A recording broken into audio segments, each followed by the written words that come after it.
শুরু করি, যে কজনই আসছে অসুবিধা নেই। আমরা পার্টস অফ স্পিচ কত বলছি স্যার না? পার্টস অফ স্পিচ, বক্তব্যের পার্টস বা অংশ, এগুলো সাধারণ সংজ্ঞা যেগুলো বইয়ে পড়ছি এগুলো সবাই আমরা জানি। এখন আমাদের মূল আলোচনা হচ্ছে নাউন নিয়ে আলোচনা করবো। এখানে কাকে বলে এগুলো তো আসবে না, পার্টস অফ স্পিচ কাকে বলে, নাউন কাকে বলে, এগুলো সাধারণত আসবে না। সরি, হ্যাঁ, আচ্ছা, হ্যাঁ হ্যাঁ হ্যাঁ হ্যাঁ, সেগুলো আমরা দেখবো যে কোন ধরনের প্রশ্ন আসছে, ঠিক আছে। আচ্ছা, তার আগে আমি একটু বোঝাই যে সাধারণত কোন ধরনের প্রশ্ন হয় এবং কিভাবে আমরা মনে রাখতে পারি আর কি। এখন সাধারণত আমরা বইয়ে কি পড়ছি, কোনো কিছুর নামকে নাউন বলে এবং সেখানে কিছু কমন উদাহরণ আছে, রহিম, করিম, রাম, শ্যাম, জড়িমদি, এই ধরনের। কিন্তু আমি একটু অন্যভাবে বলি, আমাদের কথা হচ্ছে যে প্রত্যেকটা বস্তুকে চেনার জন্য আমরা কি করি সাধারণত, আমরা ওর গায়ে একটা নাম লাগাই, ট্যাগ লাগাই। আমাদের যে মনে করি যে আমাদের যে বাচ্চা কাচ্চা হয়, সন্তান হয়, তাদের কি তাকে চেনার জন্য, অনেকগুলো শিশু থাকলে একজনকে আলাদা করার জন্য কি করি, নাম দেই না, যাতে করে ওকে নির্দিষ্ট করে ডাকা যায়। ব্যাপারটা এরকম না? তো পৃথিবীর সকল বস্তু যা আছে এর প্রত্যেকটা কি একটা করে আমরা নাম দিয়েছি, যাতে করে ওই বস্তুটাকে অন্য বস্তু থেকে কি আলাদা করা যায় সহজভাবে। এটা হচ্ছে কথা। এখন বইয়ে যখন আমরা পড়ছি তখন আমাদেরকে সামনে কয়েকটা কমন সংজ্ঞা দিচ্ছে বা কয়েকটা কমন উদাহরণ দিচ্ছে, যে সেইগুলো থেকে আমরা বুঝতে পারছি যে নাউন। কিন্তু এখন আমরা এখানে যদি চিন্তা করি, যখন বললাম যে প্রত্যেকটা বস্তুই নাউন, এটা কি হোয়াইট বোর্ড, এটা কি noun, wall noun, switch board noun, marker noun, এর dais noun, duster, sheet, bench, বালি, ইট, জুড়ি, এই দরজা, এই যাবতীয় প্রত্যেকটা জিনিস তাহলে কি দাঁড়াচ্ছে, অর্থাৎ পৃথিবীর সব কিছুই যা আছে প্রত্যেকটা জিনিসের একটা নাম আছে, এগুলো সবই নাউন। সহজ কথা হচ্ছে এটা, স্বাভাবিকভাবে এটা বুঝি। এখন এইগুলোকে আমরা এখন বলা হচ্ছে যে এটা কয় প্রকার। আমি যদি এখানে যারা আছি, আমি একটু উদাহরণ দিই, এখানে যারা আছি আমি যদি বলি যে ছেলের এক পাশে বসো, মেয়ের এক পাশে বসো, তখন কি দাঁড়াচ্ছে, জেন্ডার ভিত্তিতে ভাগ হচ্ছে। খেয়াল করি, কিন্তু আমি এই বৈশিষ্ট্যটা যদি চেঞ্জ করে আমি যদি বলি যে যারা হিন্দু ধর্মের তারা এক পাশে বসো, মুসলমান ধর্মের, তাহলে কি দাঁড়াচ্ছে, এটা হচ্ছে রিলিজিয়ান ভিত্তিতে ভাগ হচ্ছে। তখন কিন্তু আবার অন্যভাবে ভাগ হবে, একই এই স্টুডেন্ট সবাই কিন্তু ভাগ হয়ে যাবে কি অন্যরকম হয়ে যাবে, হবে কি না? আচ্ছা, আমি ক্রাইটেরিয়া যদি আরো অন্য একটা দিই, যে যারা খুলনা শহরের ভেতর পড়াশোনা করছে তারা এক পাশে বসো, আর যারা এই গ্রামে বা অন্য জায়গা থেকে পড়াশোনা করছে তারা অন্য পাশে, তখন কি আবার ভাগ হবে কিনা? এর মানেটা কি, আমি যেরকম করে বৈশিষ্ট্য তৈরি করব সেরকম করে ভাগ হবে, স্বাভাবিক। তাহলে পৃথিবীর সকল বস্তু যারা আছে, এই যে পৃথিবীর ভেতরে যত বস্তু, ভেতরে বাইরে যা কিছু বলছি প্রত্যেকটাকে নাম দিছি আমি, তা আমার ইচ্ছে মতো ওইভাবে বৈশিষ্ট্য অনুযায়ী কিন্তু ভাগ করতে পারি না? গ্রামারে এখানে যেটা করছে, যে যে বস্তুগুলোকে দেখা যাচ্ছে, ধরা ছোঁয়া যাচ্ছে, যার আকার আকৃতি আছে, সেটা এক ধরনের, আর যেগুলোকে দেখা যাচ্ছে না, ধরা ছোঁয়া যায় না, সেগুলোকে অন্যভাবে ভাগ করছে আর কি। হ্যাঁ হ্যাঁ, শিওর। তার মানে যেগুলোকে ধরা ছোঁয়া যাচ্ছে, হ্যাঁ, সেগুলো এক ক্রাইটেরিয়ার মধ্যে পড়ছে, আর যেগুলো ধরা ছোঁয়া যায় না সেগুলোকে আবার অন্য ক্রাইটেরিয়ার মধ্যে ফেললাম। এটা গেল একভাবে ভাগ করা যায়। যেটাকে বলছি হচ্ছে আমরা কনক্রিট নাউন, আর হচ্ছে কি অ্যাবস্ট্রাক্ট। কথা বুঝতে পারছি? কনক্রিট আর কি অ্যাবস্ট্রাক্ট নাউন।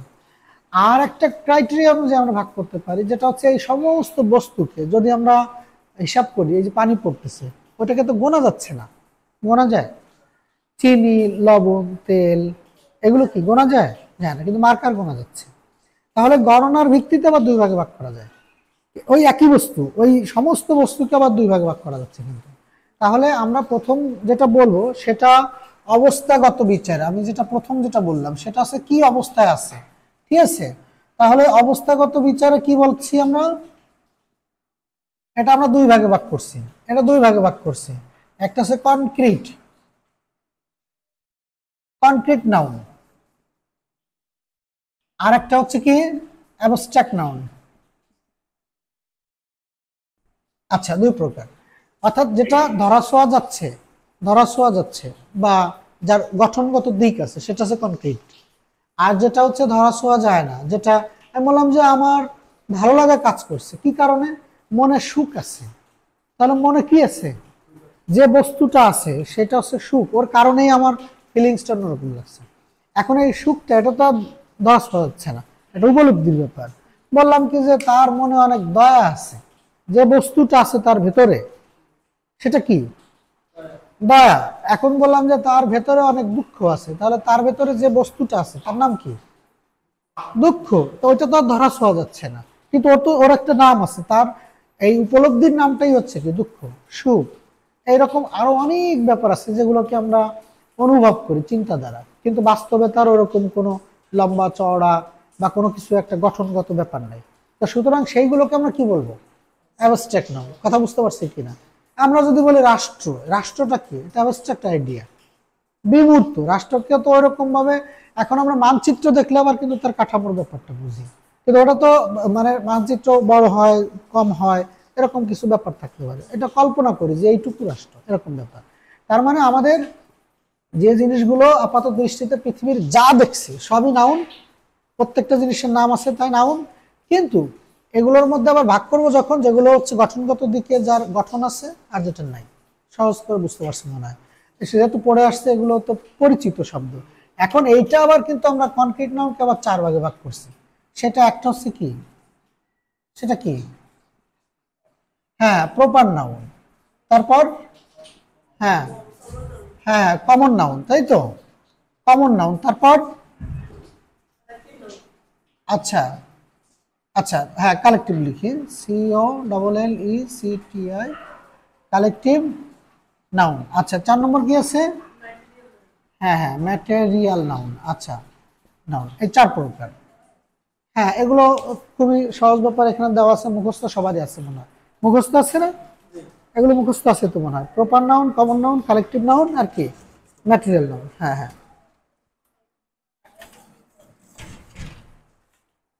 ও আমাকে দিচ্ছে, হ্যাঁ এটা নিলে হচ্ছে, হ্যাঁ হ্যাঁ হ্যাঁ।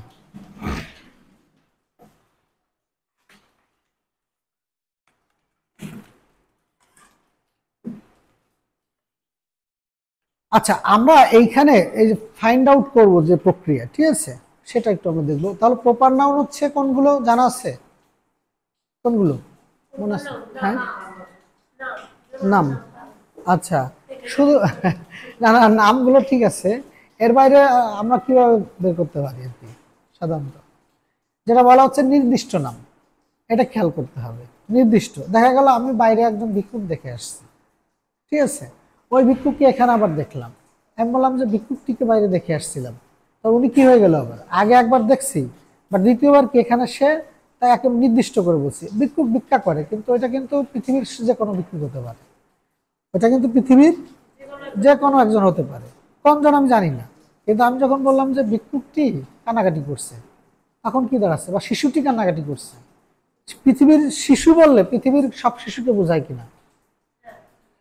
হ্যাঁ ওটা হচ্ছে কমন হয়ে যায়। কিন্তু যখন আমি নির্দিষ্ট করে বলবো যে এই শিশুটি কাঁদছে, তখন কি হবে, আর নির্দিষ্ট আলাদা হয়ে যাচ্ছে সমস্ত শিশু থেকে। এটা হচ্ছে প্রপার নাউন। নির্দিষ্ট নাম বললেই সেটা কি হবে প্রপার নাউন, এটা মনে হয় বুঝতে পারছি। নির্দিষ্ট নাম মানেই হচ্ছে প্রপার নাউন, ঠিক আছে। আমি যখন বলবো গরু ঘাস খায়, তখন ওটা কোনটা বোঝাচ্ছে? Common noun. কারণ কি ওটা কিন্তু পৃথিবীর সকল গরুকে বোঝাচ্ছে ঘাস খায়। নদীতে মাছ থাকে, ইয়েস, যখন ওরা নির্দিষ্ট করে বলবো হ্যাঁ যে গরুটির পা ভেঙে গেছে, তখন কিন্তু পৃথিবীর সকল গরু থেকে একটা নির্দিষ্ট গরু বোঝা যাচ্ছে মনে হয়, বোঝা যাচ্ছে না এটা? তো এই দেখা গেল নদীতে মাছ থাকে, তো আমি বললাম নদী, নদী বলতে পৃথিবীর সকল নদীকে বোঝাচ্ছে, এটা বোঝা যাচ্ছে মনে হয়। কিন্তু যখন বললাম যে পদ্মা নদীতে একজন জেলে মাছ ধরতেছে, তাহলে পদ্মা নদীটা কি হয়ে গেল, এই সকল নদীর মধ্যে একটা নির্দিষ্ট নাম, কিন্তু বোঝা গেছে মনে হয়। তার মানে যখন আমার কোনো কিছু নির্দিষ্ট করে বলবে তখন সেটা কি প্রপার নাউন। আচ্ছা এখন মনে হয় ধারণা পাওয়া গেছে যে পৃথিবীর যে কোনো বস্তুকে যদি নির্দিষ্ট করে বলি তখন সেটা কি হবে প্রপার নাউন হবে। আচ্ছা এবার আসি হচ্ছে আমাদের কিছু বললো নাকি? ও কথা বলছে আর কি।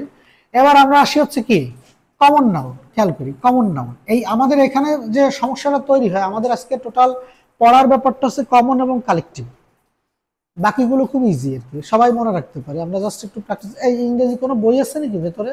পরীক্ষায় যে প্রশ্নগুলো আসছে আমরা সেইগুলো একটু দেখতাম যে কোন ধরনের প্রশ্ন, ম্যাক্সিমাম পারবো আশা করি এবার আমরা। তাহলে এখানে কমন এবং কালেকটিভ এই দুটাতে আমাদের প্রবলেম হয়ে যায় সাধারণত, ঠিক আছে? কমন এবং কালেকটিভ। এখন কমন বলতে সাধারণ কথা, কমন মানে সাধারণ। একটু আগে যে উদাহরণ দিলাম, যখন আমি পৃথিবীর সকল সাধারণ নামকে বোঝাবো সেটা কি হবে? Common noun. এবার উদাহরণ দিই, কিরকম? আমি যে উদাহরণটা দিলাম যে গরু ঘাস খায়, তো গরু ঘাস খায় মানে কোন গরুটা? পৃথিবীর সব গরুই ঘাস খায়। এখানে কোনো একটা গরুকে নির্দিষ্ট করছি না, কিন্তু পৃথিবীর সকল গরুই ঘাস খায়, এটা স্বাভাবিক কথা। সকল একটা জাতি বা একটা শ্রেণীকে বোঝাচ্ছে, কিন্তু গরু শ্রেণী সম্প্রদায়কে, মানে কি বলি, সকল পৃথিবীর সব গরুকে বোঝাচ্ছে কিন্তু। আচ্ছা, আমরা বেঞ্চে বসি, এই বেঞ্চে বসলে কি বোঝাচ্ছি? কোন বেঞ্চ? এটা কিন্তু নির্দিষ্ট না, পৃথিবীর যে কোনো বেঞ্চ মানেই বসার জায়গা, সেখানে আমরা বসি, সবগুলোকে বোঝাচ্ছে কিনা? আমরা হোয়াইট বোর্ডে লিখি মানে কি? পৃথিবীর যত হোয়াইট বোর্ড আছে সে জায়গায় মানুষ লেখে, আমরা লিখি, এটা বোঝাচ্ছে। কিন্তু আমি যদি বলি যে আমার হোয়াইট বোর্ডটি কিনে আনলাম কেবল নতুন, এটা কি বোঝাইছে? তখন কিন্তু আবার সেটা কিন্তু আমার নতুন, মানে কি একটা নির্দিষ্ট হয়ে গেছে, সেটা কিন্তু আমার প্রপার নাউন। বুঝতে পারছি মনে হয়? আচ্ছা, আমি বলি আমি মার্কার দিয়ে লিখি, মার্কারটা কি হলো? মার্কার দিয়ে লিখি, কমন। পৃথিবীর যে কোনো মার্কার, আমরা ডায়াসে দাঁড়ায় কথা বলি, আমরা ডাস্টার ব্যবহার করি, বুঝতে পারতেছি কিনা? মানে একটু ধারণা ক্লিয়ার হচ্ছে? আমরা যদি বলি আমরা ফ্যান চালাই, ফ্যান মানে কোন ফ্যান? পৃথিবীর যে কোনো ফ্যান হতে পারে, তাই না? আমরা দরজা খুলি, আমরা ফুল দেখে আনন্দ পাই, আমরা মাছ নদীতে পানিতে সাঁতার কাটে, যদি বলি যে মাছ, তাহলে এটা তো যে কোনো মাছ হতে পারে, এটা কিন্তু নির্দিষ্ট করে বোঝাচ্ছে না, কিন্তু একটা জাতি বা একটা শ্রেণীকে বোঝাচ্ছে। এটা মনে হয় বুঝতে পারছি, আমার মনে হয় আর ঝামেলার কথা না, ঠিক আছে তো? আচ্ছা, তাহলে প্রপার গেল, কমন গেল। এবার আসি হচ্ছে আমাদের যেটা ঝামেলা হয় কমন এবং কালেকটিভের। কালেকটিভের ক্ষেত্রে কি হয়? কালেকটিভ বলতে বুঝি এমন একটা শব্দ, ভালো করে চেষ্টা করি শুনে, যে কালেকটিভ মানেই হচ্ছে এমন একটা শব্দ যে শব্দের মধ্যে কখনোই একটা দিয়ে ওই শব্দ তৈরি হয় না, মানে একসাথে ওই শব্দের মানেটাই হচ্ছে দল বা সমষ্টি। উদাহরণ দিলে আরো ক্লিয়ার হবে। আমি বললাম কি যে আমার বাসায় একটা সুন্দর লাইব্রেরি আছে, এখন তোমরা সবাই স্যারের লাইব্রেরি দেখতে গেলে, যাওয়ার পর গিয়ে দেখলে একটা বই, একটা বইতে কি আমার হাসি আসবে না? একটা বই দিয়ে কি লাইব্রেরি হবে কখনো? এটা এটা কি হয় কিনা, মানে এই শব্দটার মানেই হচ্ছে এরকম যে যা একটা দিয়ে তৈরি হতে পারে না, কখনোই না। যেমন আমি বললাম কি যে এক ঝাঁক মৌমাছি, খেয়াল করি ঝাঁক, আমি যখন ঝাঁক শব্দটা ব্যবহার করব, SWARM, সোয়ার্ম অফ, ঠিক আছে? আচ্ছা, বিস। এখন এ সোয়ার্ম অফ বিস, এই সোয়ার্ম শব্দটার মানেই হচ্ছে কি? ঝাঁক। এখন এক ঝাঁক মৌমাছি যখন বলবো, খেয়াল করি তো এই শব্দটাই এমন যা কখনো একটা দিয়ে ঝাঁক হবে না। একটা মৌমাছি থাকলে কি আমরা ঝাঁক বলতে পারবো? কখনোই বলা যাবে? কমনের সাথে এখানেই পার্থক্য। কমনের ক্ষেত্রে একটাও আলাদা হয়ে যেতে পারে, একটা আলাদা হয়ে যেতে পারে। কিরকম? আমি যখন বললাম যে নদীতে মাছ আছে, পদ্মা নদী আলাদা করে ফেললাম, খেয়াল করি কিন্তু নদীতে মাছ আছে, পদ্মা নদী। আমি বললাম যে ফুল সুন্দর, এখন বললাম গোলাপ, সেটা কিন্তু ওগুলোর মধ্যে আবার আলাদা একটা সিঙ্গেল হয়ে যাচ্ছে, বুঝতে পারছি মনে হয়? আবার যদি বলি যে যে গরু ঘাস খায়, এখন লাল গরুটি, তার মানে কি ওটাকে ইয়ে করে ফেললাম, বুঝতে পারছি? কালেকটিভের ক্ষেত্রে ওই শব্দটাই এমন যা আলাদা করা যায় না, ওই পুরো ইউনিটটাই একটা শব্দ, বোঝা গেছে মনে হয়? ওইটাকে আলাদা করলে ওর কোনো ইয়ে থাকে না, ওই শব্দের অর্থই থাকে না, ওই কোনো কখনোই হবে না। একটা মৌমাছি দিয়ে কি ঝাঁক হবে কিনা? হবে কখনো? এটা সম্ভবই না। আমি বললাম কি যে এ শোল অফ ফিশ, খেয়াল করি SHOAL, শোল অফ, আচ্ছা ফিশ FISH, আচ্ছা এ শোল অফ ফিশ, আচ্ছা মানে এই শোল শব্দের মানেটা হচ্ছে ঝাঁক, মাছের ঝাঁককে শোল বলে, ঠিক আছে? মাছের ঝাঁককে শোল বলে। আচ্ছা, তাহলে এক ঝাঁক মাছ, আমি যদি একটা মাছ দেখি কখনো, ওটাকে আলাদা করি, বলি ও কি কখনো ঝাঁক হবে কিনা? হবে? কখনোই হতে পারে না। মানে এই শব্দটাই এমন যা কখনো সিঙ্গুলার হতে পারে না বা আলাদা হতে পারে না, একটা হবে না কখনো। বুঝতে পারছি মনে হয় এই জিনিসটা? ওই শব্দটা একটু চিন্তা করবে, এই শব্দটার মানে যদি বুঝতে পারি তাহলে নিশ্চয়ই নিশ্চয়ই আমরা অ্যান্সার করতে পারবো। আমি বললাম কি এক ছড়া চাবি, খেয়াল করি, তাহলে একটা চাবি দিয়ে এক ছড়া হয় কিনা কখনো? এটা কি হবে? কিন্তু গরু কিন্তু আলাদা করা যায় একটা, বুঝতে পারছি কিনা? কমনের ক্ষেত্রে পার্থক্য, এই যে এক ছড়া চাবি, একটা চাবি দিয়ে কি আমি এক ছড়া বলবো কখনো? একটা মাছকে কি এক ঝাঁক মাছ বলবো? একটা মৌমাছিকে কি এক ঝাঁক মৌমাছি বলবো? আমি বললাম এক তোড়া ফুল, মানে বুকে বলি না, বুকে বা ফ্লাওয়ার। তাহলে বুকে হচ্ছে তোড়া, তো একটা ফুল দিয়ে একটা তোড়া হয় কিনা?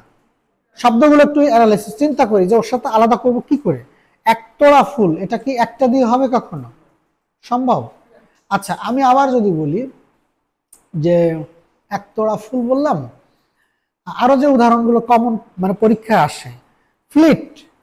ফ্লিট হচ্ছে যুদ্ধ জাহাজ, সেই যেটাকে যুদ্ধ জাহাজগুলো একসাথে এক জায়গায় থাকে, ওই টোটাল ইউনিটকে বলা হচ্ছে ফ্লিট।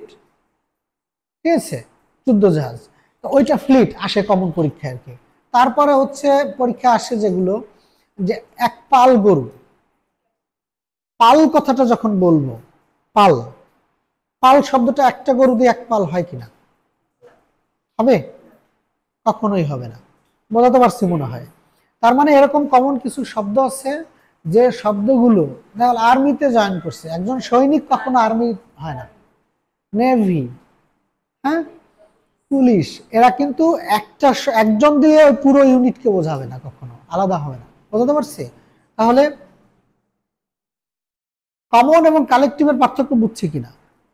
বুঝতে পারছি যে কমন হচ্ছে সাধারণ নাম, ওটা আবার আলাদা হয়ে যেতে পারে, কিন্তু কালেকটিভের ক্ষেত্রে ওই শব্দটাই এমন যে ওটাকে সিঙ্গুলার হিসেবে কখনোই আমরা ওই ওই টোটাল মিনিংটা, দেখা গেল কি আমরা বললাম ডাকাতের দল, গ্যাং, গ্যাং, গ্যাং যখন বলি একজন দিয়ে গ্যাং হবে কিনা? হবে।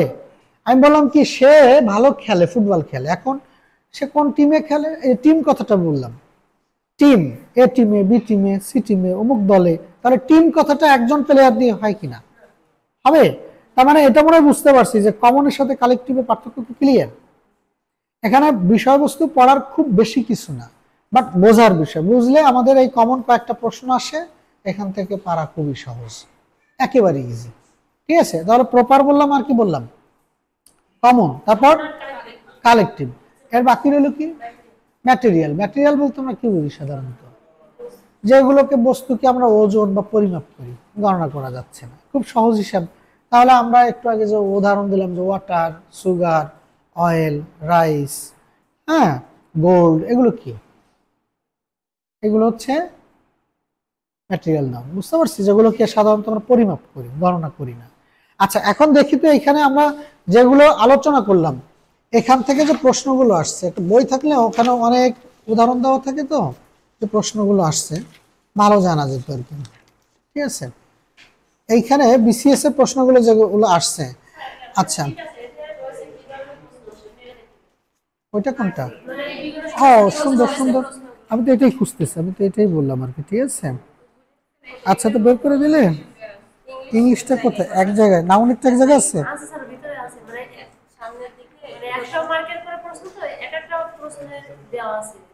আমি দেখছি, আমি দেখছি এখানে দেখছি। ঠিক আছে,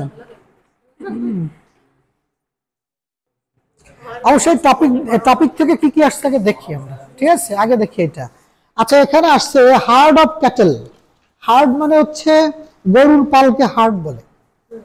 ঠিক আছে, হার্ড। আচ্ছা HARD, হার্ড মানে হচ্ছে গরুর পাল, হ্যাঁ, গবাদি পশুর পালকে কি বলে? হার্ড। তাহলে এইখানে পাল বলতে হার্ড বোঝাইছে, এটা কোন নাউন হবে?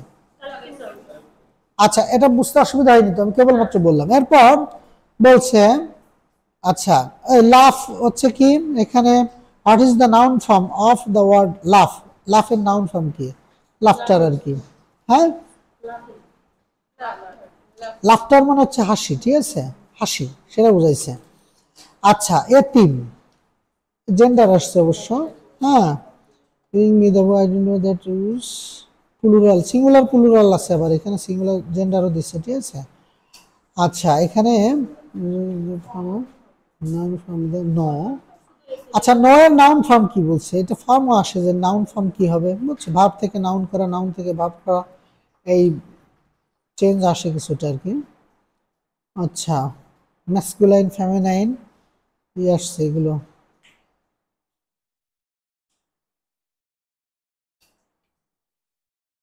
সিঙ্গুলার প্লুরাল অনেক আসছে তো দেখতেছি, বিসিএস এগুলো অবশ্য, নার্সিং এ আসে না এগুলো, হ্যাঁ, তাই না? এই যে আসছে, what kind of noun is cattle? ক্যাটেলটা কি? ক্যাটেল কোন নাউন?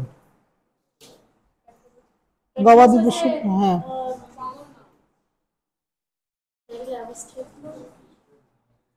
এই যে গবাদি পশুর পাল, ক্যাটেল মানে বললাম না, কালেকটিভ নাউন। আচ্ছা গার্লটা কি? গার্ল, গার্ল কি হবে? Girl, GIRL, girl common noun, বালিকা, যে কোনো বালিকা। এটা তো নির্দিষ্ট করে বলা, কমন নাউন এটা, ঠিক আছে। আচ্ছা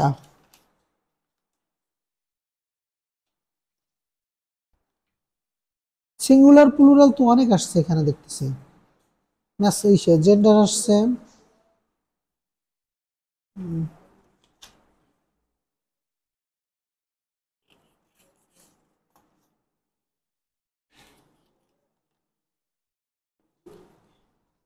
এখানে অবশ্য জেন্ডার আসছে, বেশ কিছু প্রশ্ন জেন্ডার এবং নাম্বার থেকে কিছু প্রশ্ন আসছে আর কি। আচ্ছা আর একটা কথা বলে দেই, সেটা হচ্ছে ওই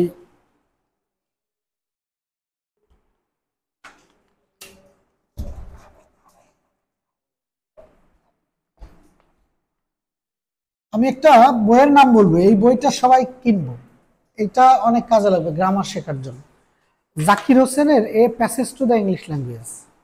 জাকির হোসেনের এ প্যাসেজ টু দ্য, আচ্ছা আচ্ছা, passage to the English language, ঠিক আছে।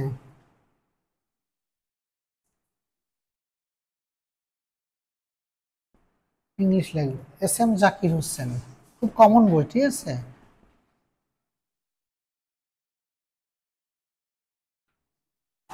এই বইটা, এই গ্রামারগুলো অনেক সুন্দর করে বুঝায় দেওয়া। এই বই পড়লে ইয়ে করা লাগে না, ক্লাস করাও লাগে না।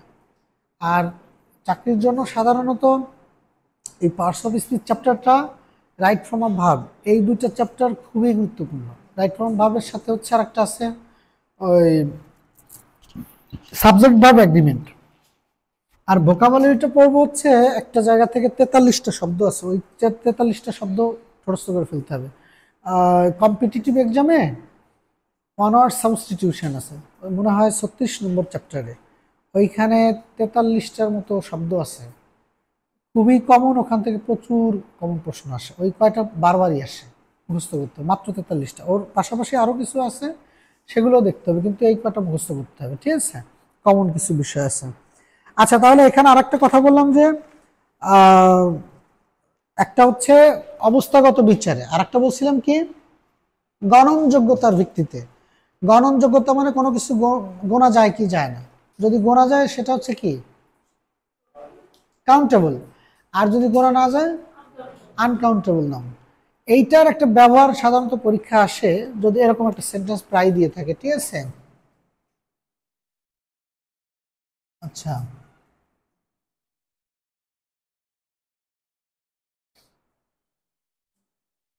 আচ্ছা, এখানে আমি একটা সেন্টেন্স লিখি, ঠিক করে দেবে এটা, ঠিক আছে, যে ঠিক আছে না ভুল আছে, ঠিক আছে।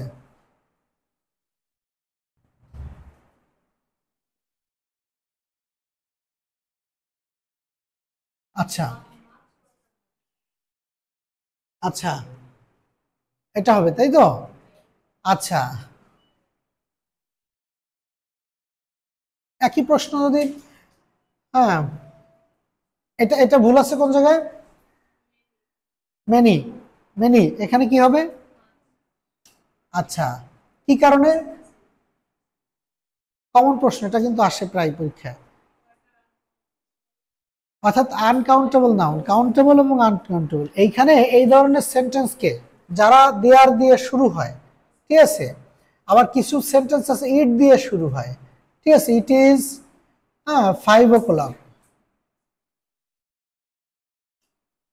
আচ্ছা ইট ইজ 5 o'clock, এটা শুরু হয়েছে কি দিয়ে?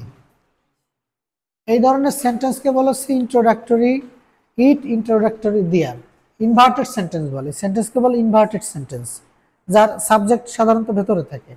এখন এই সেন্টেন্স শুরু হয়েছে দেয়ার বা ইট দিয়ে, কিন্তু এখানে সাবজেক্ট কিন্তু এটা না, ঝামেলা আছে। বুঝতে পারছি? সেন্টেন্স শুরু করার জন্য এই শব্দগুলো আনা, এটাকে বলে ইন্ট্রোডাক্টরি দেয়ার, ইন্ট্রোডাক্টরি ইট।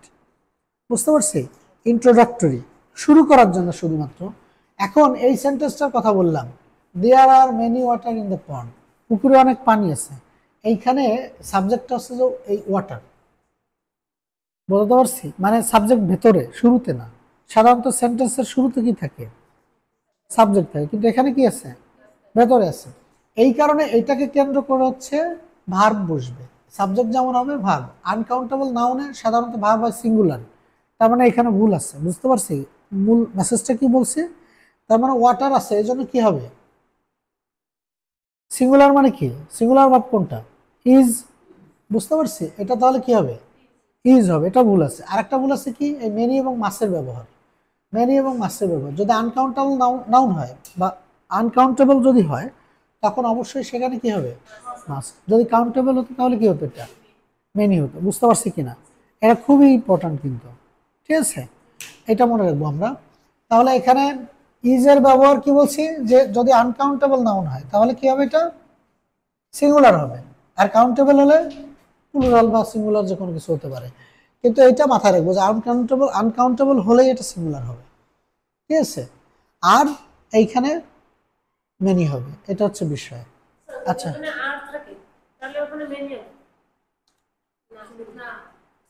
বিষয়টা আর এর না, বিষয়টা সাবজেক্টের। আমি উদাহরণ দিই, আমাদের গ্রামে 5টি স্কুল আছে, লিখলাম। Primary school, high school, college, এটা সেটা দিয়ে থাকতে পারে না? তাহলে এখানে আমাদের গ্রামে 5টি স্কুল আছে, স্কুলটা তো গোনা যায়, তখন ওইটা কয়টা হবে? 5 স্কুল। তা স্কুল যখন হবে, স্কুলটা তো গোনা যায়, কাউন্টেবল, ও সেখানে মেনি হবে। তখন কি 5টা যেহেতু, তখন কি হবে? Plural. There are 5 schools in our village. কিন্তু যদি বলতাম আমাদের গ্রামে একটি স্কুল আছে, there is a school in our village. বুঝতে পারছি কিনা? বুঝতে পারছি কিনা? তাহলে মানে গণনার ক্ষেত্রে ইজও হতে পারে, আরও হতে পারে, যেটা কাউন্টেবলের ক্ষেত্রে। কিন্তু আনকাউন্টেবলের ক্ষেত্রে সবসময় কি হবে? সিঙ্গুলার হবে। বুঝতে পারছি? আনকাউন্টেবলের ক্ষেত্রে সবসময় সিঙ্গুলার হবে, কিন্তু কাউন্টেবলের ক্ষেত্রে কি হচ্ছে? এখানে সিঙ্গুলারও হতে পারে, প্লুরালও হতে পারে। এবং এইসব সেন্টেন্স সাধারণত শুরু হয়, এই যে এখানে একটা কথা জরুরি, সেটা হচ্ছে পসেসিভ, পজিশন এবং পজেশন, এই দুটো কথা বলে। পজিশন এবং পজেশন, অধিকারে থাকা, কোনো জায়গায় থাকা আর কারো অধিকারে থাকা, দুটা কিন্তু আলাদা। এটা এটা বোঝাটা একটু দরকার। সেটা হচ্ছে কোনো জায়গায় কোনো কিছু থাকা, সাধারণত ওই সেন্টেন্সগুলো দিয়ার দিয়ে শুরু হয়। কথা বুঝতে পারছি? কোনো জায়গায় কোনো কিছু থাকা।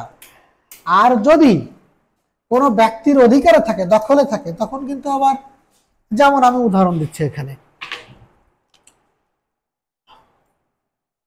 এইখানে বললাম যে আমার একটি বই আছে, খেয়াল করি বই আছে, তাহলে বইটা একটা বস্তু, এইটা আমার দখলে আছে, আমার এটা মালিকানা আমি। কথা বুঝতে পারছি? মালিকানা কে? আমি, কোনো অধিকারে থাকা যেটা।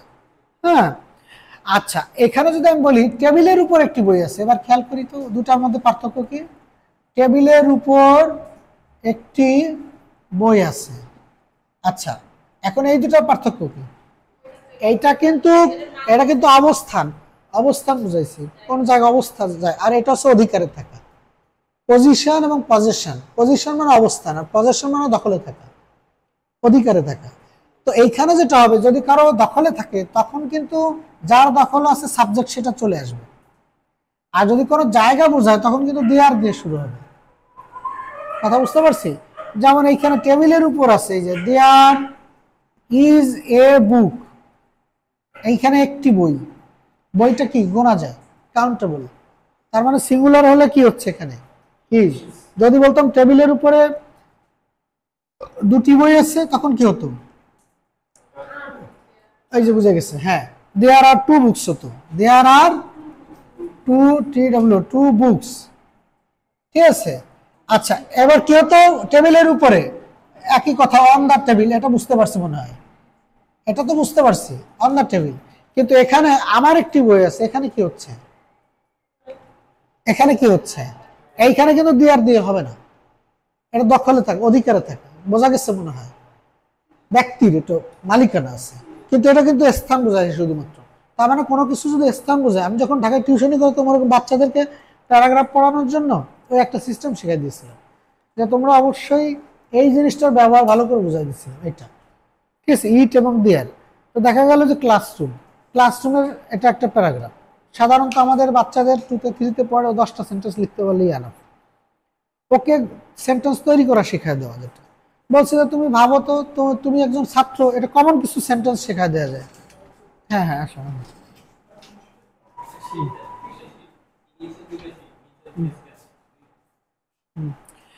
আচ্ছা, কমন কিছু কথা, যেমন ক্লাসরুম, রুমে কি হয়, দেখা গেল আমি একজন ছাত্র, এটা খুব কমন সেন্টেন্স, এটা সাধারণভাবে সবাই পারে, কিন্তু খুব জরুরি কিছু না। এরপর কি বলা হচ্ছে যে আমার একটি ক্লাসরুম আছে, তাহলে এখানে খেয়াল করি আমার আছে, এটা কিন্তু আমার অধিকারে থাকা, আমি ছাত্র যেহেতু আমার আছে, তাহলে আই হ্যাভ এ ক্লাসরুম। এইবার আমার ক্লাসরুমে কি কি আছে, আমার ক্লাসরুমে 2টা দরজা আছে, আমার ক্লাসরুমে 4টা জানালা আছে, আমার ক্লাসরুমে একটা বোর্ড আছে, আমার ক্লাসরুমে 2টা ফ্যান আছে, লাইট আছে। এখানেই তো এরকম ভাবে 7-8টা সেন্টেন্স হয়ে গেছে না? লাস্টে বললাম কি আমি আমার ক্লাসরুমকে পছন্দ করি বা ভালোবাসি। তাহলে আমি যখন বললাম আমার একটি ক্লাসরুম আছে, সেখানে কি হচ্ছে, I have a classroom. But যখন বলছি যে আমার ক্লাসরুমে 2টা ফ্যান আছে, তখন কি ওইটা কি আমার নিজের দখলে না ক্লাসরুমের জায়গায় আছে? তাহলে দেয়ার আর 2 ফ্যানস, বোঝা গেল মনে হয়। There are 4 windows, there are 2 doors, there are some bench, there is a table in my classroom, there is a white board. মানে এই যে সিস্টেম দেখাই দিচ্ছে, বুঝতে পারছে? হয়তো 10-12টা সেন্টেন্স ওইভাবে কিন্তু লিখে ফেলতে পারছে, জাস্ট সিস্টেমটা দেখাই দেওয়া। যেমন আমার পরীক্ষায় যেগুলো আসতো প্যারাগ্রাফে, ক্লাসরুম, রিডিং রুম, তারপর হচ্ছে গার্ডেনিং, আসে না এগুলো, এরকম লাইব্রেরি, কমন কিছু বিষয়। তো এইখানে এটা বোঝানোর কারণ ওইটা, যে যদি কোনো জায়গায় এগুলো কোনো জায়গায় থাকলে দিয়ার দিয়ে শুরু হবে বা ইট দিয়ে, আর কোনো অধিকারে থাকলে তখন সেই ব্যক্তির ব্যাপারটা আমরা সাবজেক্ট বসাই দিতে পারি সেইভাবে, বুঝতে পারছি এটা। আর এই দিয়ারকে বলা হচ্ছে ইন্ট্রোডাক্টরি দিয়ার। খেয়াল করি শব্দটা কি বলছি, ইন্ট্রোডাক্টরি মানে সূচনা। ইন্ট্রোডাক্টরি কি, ইন্ট্রোডাকশন। রচনা লিখতে গেলে আমরা প্রথম যেটা লিখতাম ইংরেজিতে কি লিখতাম, ইন্ট্রোডাকশন, সূচনা বা ভূমিকা লিখতাম না? তার মানে কোনো সেন্টেন্স শুরু করার জন্য যেটা আমি ব্যবহার করছি সেটা হচ্ছে এই কারণে ইন্ট্রোডাক্টরি দেওয়ার, ও শুরু করে দিছে বা সূচনা করে দিছে সেন্টেন্সটা, বুঝতে পারছে? এবং এই ইজ আর আর ব্যবহারটা ক্লিয়ার কিনা, যে যদি আমার কাউন্টেবল নাউন হয় তাহলে এখানে সিঙ্গুলার হলে ইজ, প্লুরাল হলে আর, ইজ আর এর ব্যবহারটা। বাট সাবজেক্ট হচ্ছে কি, এই যে এখানে থাকতেছে এ বুক, এই জন্য ইজ, 2 বুকস, এই জন্য কি আর।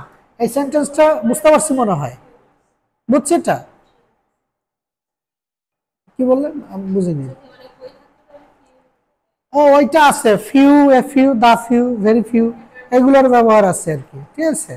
ফিউ হচ্ছে যে I have a few friends, আমার অল্প কিছু বন্ধু আছে, নেই বললেই চলে, এরকম আর কি। হ্যাঁ, একেবারে ওইটা আবার ভালো একটা কথা বলছে, ফিউটা বসে হচ্ছে কাউন্টেবলের ক্ষেত্রে, এটা ভালো কথা, এটা জরুরি জানা। সেটা হচ্ছে যে ফিউটা বসে কাউন্টেবল, বন্ধু কি গোনা যায়, বুঝতে পারছি। কিন্তু যদি এমন কিছু থাকতো যে গ্লাসে অল্প কিছু পানি আছে, লিটল, ফিউ, যেমন এইখানে যেমন বোঝাইছি ম্যানি এবং মাসের ব্যবহার বললাম, যেটা ম্যানি বসে কিসে, কাউন্টেবল, যেটা গোনা যায়, আর মাস আনকাউন্টেবল। ফিউর ক্ষেত্রেতে ফিউ হচ্ছে যেগুলো গোনা যায়, আর লিটল হচ্ছে কি আনকাউন্টেবল। হ্যাঁ হ্যাঁ, there is a little water in the বোতল, বোতলে নেই বললেই চলে, এরকম একটা অল্প একটু পানি আছে, বুঝতে পারছি, লিটল। আর ফিউ হচ্ছে কাউন্টেবলের ক্ষেত্রে, হ্যাঁ হ্যাঁ, যেগুলো গণনা করা যায় এমন জায়গায় আর কি, ঠিক আছে। এখন আর একটা জিনিস, এইখানে আমি একটা এই সেন্টেন্সটা লিখিনি ইচ্ছে করে, এখন লিখবো। কি বলছে এটা, আমার একটি বই আছে, তাহলে এখানে আমি সেন্টেন্সটা কি লিখবো, আচ্ছা আই হ্যাভ এ কি বুক। এখন কথা হচ্ছে এই যে শব্দটা লিখেছি সেটা কি লিখছি, আমার, তাই তো? আচ্ছা, আমার ইংরেজি কি, আমার ইংরেজি আই, আচ্ছা আচ্ছা আচ্ছা আচ্ছা আচ্ছা, এটা তাহলে আমি সেন্টেন্সটা এভাবে লিখতে পারতাম, ঠিক আছে, এটা লিখতে পারতাম কিনা, পারতাম। কিন্তু ওইটা না লিখে এটা লিখছি কেন, কারণটা কি, কে বলতে পারি এটা, কোনটা সঠিক এখানে? এটা এটা- এটা ভালো লাগতেছে? হ্যাঁ, এটা এটা ভালো লাগতেছে। এটা ও এখানে মারামারির ব্যাপার, তাই? কি কি কারণে মারাচ্ছে না জানি এটা। একজনও বলছে, কিন্তু একজনও বলছে, একজন বুঝছে সে, ঠিক আছে, সে শব্দটা বলছে সাবজেক্টিভ ফর্ম, এটা বোঝা দরকার, সাবজেক্টিভ ফর্ম। আচ্ছা, হ্যাঁ হ্যাঁ, ওই ও ও ভালো একটা কথা বলছে, সুন্দর একটা কথা বলছে। হ্যাঁ, ও একটা ভালো কথা বলছে, সাবজেক্টিভ ফর্ম, ঠিক আছে। কিরকম মূলত এটা হচ্ছে প্রোনাউন। আমি ওইখানে চলে আসি, নাউনের বেসিক কথা তো বললাম, যে ওই শব্দ যেগুলো কমন, ক্যাটেল, হার্ড, জ্ঞান, লাইব্রেরি, ওইখানে কমন ক্যাটেল, কালেকটিভ নাউনের কথা বলছি না, ওই কয়েকটা শব্দ আছে 10-15টা, ওইটা মুখস্থ করে ফেলবো। সোয়ার্ম অফ বিজ, বুকে অফ ফ্লাওয়ার্স, হ্যাঁ, আর্মি, নেভি, এই এই কমন কয়েকটা জিনিস আমাদের মুখস্থ করে ফেলতে হবে। ওইখানে 8-10টা শব্দ আছে মুখস্থ। হুম? বড় হলে কি খুশি হবো না দুঃখ পাবো?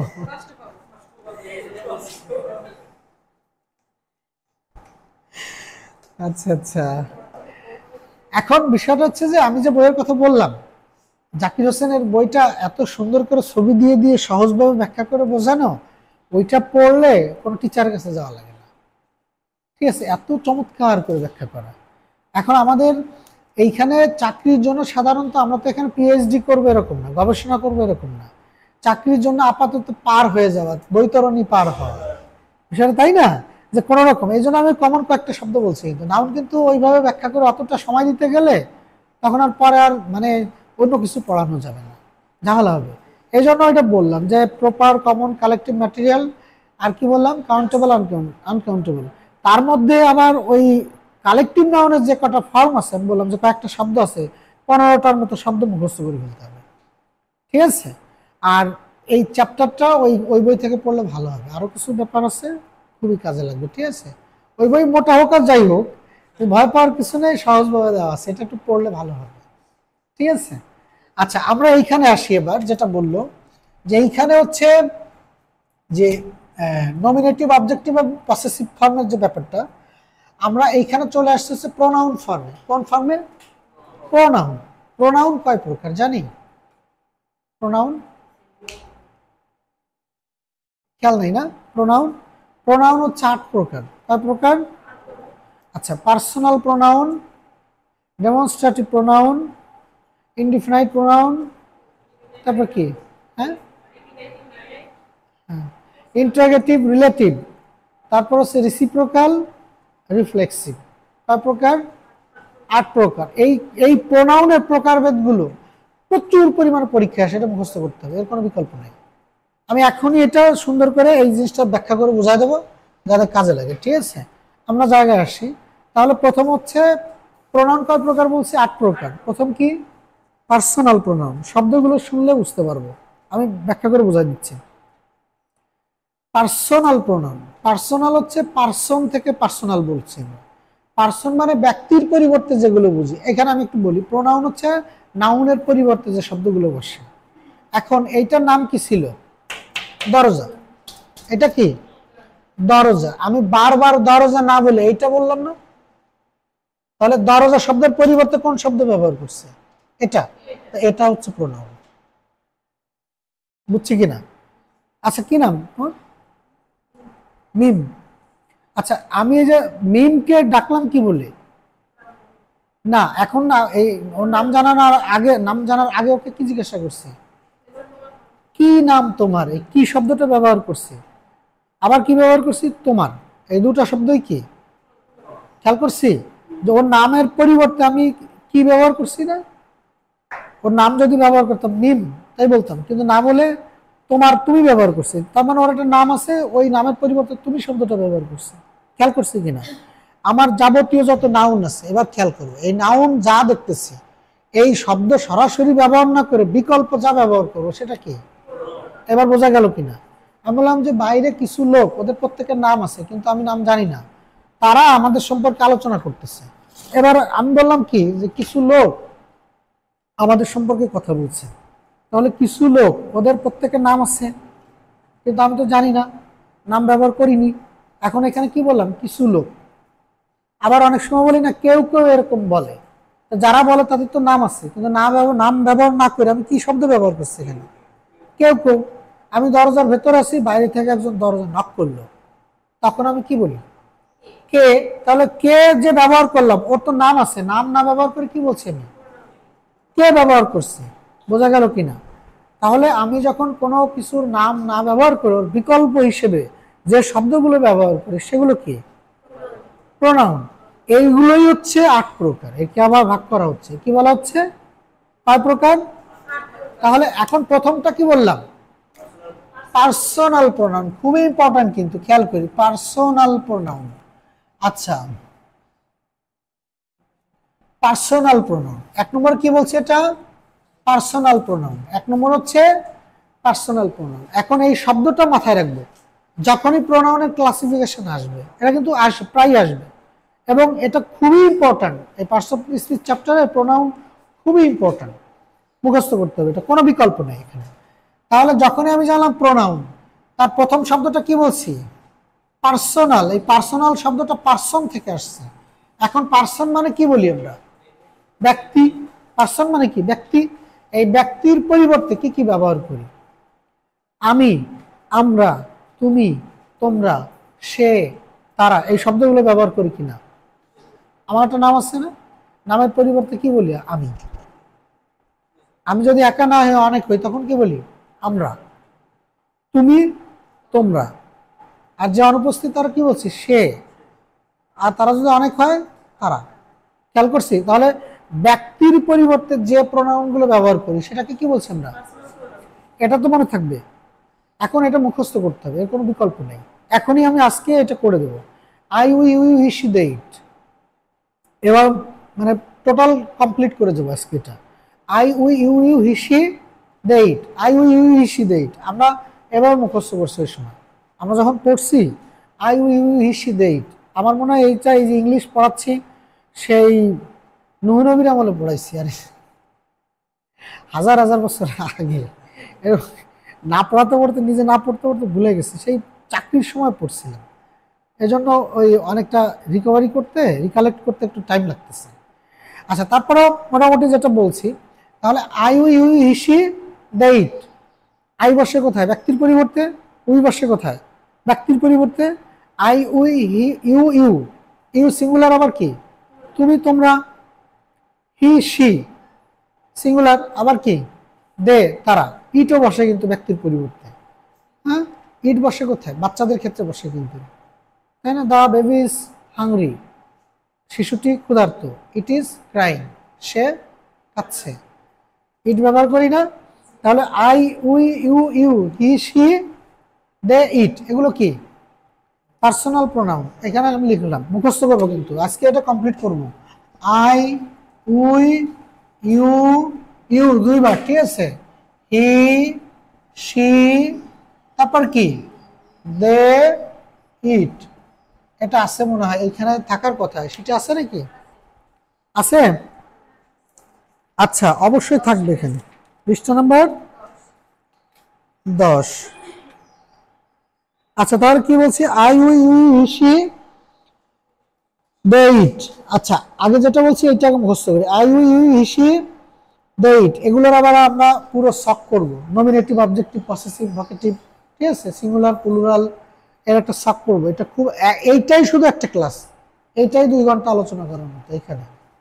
হ্যাঁ, পার্সনের সাথে সম্পর্কিত তো, first person, second person, third person, singular, plural, nominative, objective, possessive, vocative, ওই শকটা খুবই ইম্পর্টেন্ট। ঠিক আছে, ওটা করে দেবো একটু পরে। এখন আমি এই যেটা বললাম, এটা তো clear. I, we, you, he, she, they, it, এটা কি? Personal pronoun. আচ্ছা, পার্সোনাল প্রোনাউনের পর ডেমনস্ট্রেটিভ প্রোনাউন এখানে দেওয়া আছে, আমরা এখানে লিখলাম না? এখানে খেয়াল করি, এখানে 3 নম্বরে দিয়েছে ডেমনস্ট্রেটিভ প্রোনাউন। আমি বলি, ডেমনস্ট্রেটিভ প্রোনাউন হচ্ছে যে প্রোনাউনগুলো দ্বারা আমরা সাধারণত কোনো কিছুকে দেখাই দিই, নির্দেশ করি। এই নির্দেশ করা বা দেখানো, সেগুলো হচ্ছে ডেমনস্ট্রেটিভ প্রোনাউন। এদিকে খেয়াল করি, যখন আমরা কোনো জায়গায় দোকানে যাই, শপিংয়ে যাই, সাধারণত কি করি, ভাই ওই ওই ওইটা দেখেন, বলি না? আরে না না, ওইটা না, ওর নিচেরটা, ওইটা ওইটা বলি। এখন ওইটা দেখায় দেওয়াটা কি, নির্দেশ করাটা কি, বুঝতে পারছি? তার মানে আমি কোনো কিছুকে দেখাচ্ছি, যাকে দেখাচ্ছি তার একটা নাম আছে, ওর নাম আছে না? কিন্তু আমি বলতে পারছি না, আমার মাথায় আসতেছে না, তাহলে নামের পরিবর্তে যে শব্দটা ব্যবহার করলাম ওইটা, এইটা দাও তো, বলি না? এইটা, এটা মানে কি, মার্কারটা আছে, আমি বললাম এইটা দাও, তার মানে মার্কার না ব্যবহার করে কি বলছে, এইটা। তাহলে তো ওই এই শব্দের পরিবর্তে বিকল্প একটা শব্দ ব্যবহার করছে। কোনো কিছু দেখানোর ক্ষেত্রে যে শব্দগুলো ব্যবহার করা হয় সেটা কি, তাহলে ডেমনস্ট্রেটিভ প্রোনাউন, মনে থাকবে। এই যে সিঙ্গুলার বোঝালে দিস, আর যেগুলো সিঙ্গুলার জায়গায় অনেকগুলো মার্কার, এইগুলো দাও, মানে এইটা দাও, আর একটা কি বলি, এইগুলো। সিঙ্গুলার হলো কি বলি, এইটা বা এটা। আর যখন ওইগুলো অনেক থাকে তখন কি, এইগুলো দাও। কাছে যখন থাকে, এখানে আবার মিনিং আছে কিন্তু, খেয়াল করি, যখন কোনো কিছু কাছে আছে, এই মার্কারটা আমার কাছে আছে, আমি বলছি এইটা দাও। আর মার্কার যদি একটা নয় অনেকগুলো থাকে তখন কি বলি, এইগুলো দাও, এইটা বা এইগুলো, সিঙ্গুলার প্লুরাল, ক্লিয়ার তো? THIS this singular, TICSE this plural. মানে কাছে একটা থাকতে পারে, কাছে অনেকগুলো থাকতে পারে। কাছে যদি একটা থাকে তাহলে THIS this, this is a pen. আর যখন অনেকগুলো থাকবে তখন দিস আর পেন্স, তখন কিন্তু ওই যে আর ইজ আর এর ব্যবহার চলে আসছে, কিন্তু সিঙ্গুলার আর কি প্লুরাল।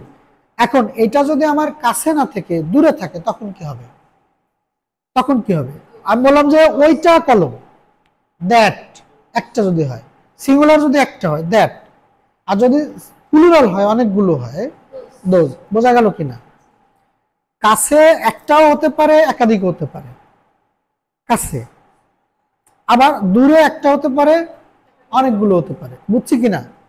এইগুলো বোঝানোর জন্য, এটা বোঝানোর জন্য যে প্রোনাউন ব্যবহার করছে সেটা কি, এটা তো বুঝছি। আর ব্যক্তির পরিবর্তে, যেহেতু এর মধ্যেই আছে কিন্তু এই যে পার্সন, পার্সনের পরিবর্তে যেটা বসে সেটা কি, পার্সোনাল। আর যখন কোনো বস্তুকে বা কোনো কিছুকে কাছে এবং দূরে দেখানোর জন্য ব্যবহার করা হচ্ছে যে শব্দগুলো, সেটা কি, ডেমনস্ট্রেটিভ। আচ্ছা, এরপর আমি আসছি হচ্ছে ইন্ট্রোগেটিভ। ইন্ট্রোগেটিভ কি, ইন্ট্রোগেটিভ কি? আমরা প্রশ্ন পড়ছি না যে ইন্ট্রোগেটিভ সেন্টেন্স প্রশ্নবোধক, তাহলে কিছু শব্দ আছে না যে শব্দগুলো দিয়ে প্রশ্ন করি আমরা, হোয়াট ইজ ইউর নেম, তাহলে তোমার নাম কি, এই যে কথাটা ব্যবহার করলাম, তাহলে ওই নামের নাম তো আছে, আমি জানি না, জানি না বলেই কিন্তু তাকে প্রশ্ন করছে, এই প্রশ্নের ভেতরেই কিন্তু তার নাম আছে, উত্তর আছে, আছে না? সেই উত্তরের পরিবর্তে প্রশ্ন ব্যবহার করছে, এই what, when, who, whom, how, whose, এই এই যে শব্দগুলো, এগুলো দিয়ে কি করা হয়, প্রশ্ন করা হয়। এখন এইখানে একটু অন্যভাবে আমি যে কথা বললাম, যে যে শব্দটার উত্তর ছিল তার পরিবর্তে আমি বললাম যে হু ইজ ইট, দরজায় দাঁড়ায়, ওই পাশে কেউ একজন নক করছে, তখন আমি কি বলি, হু ইজ ইট, কে।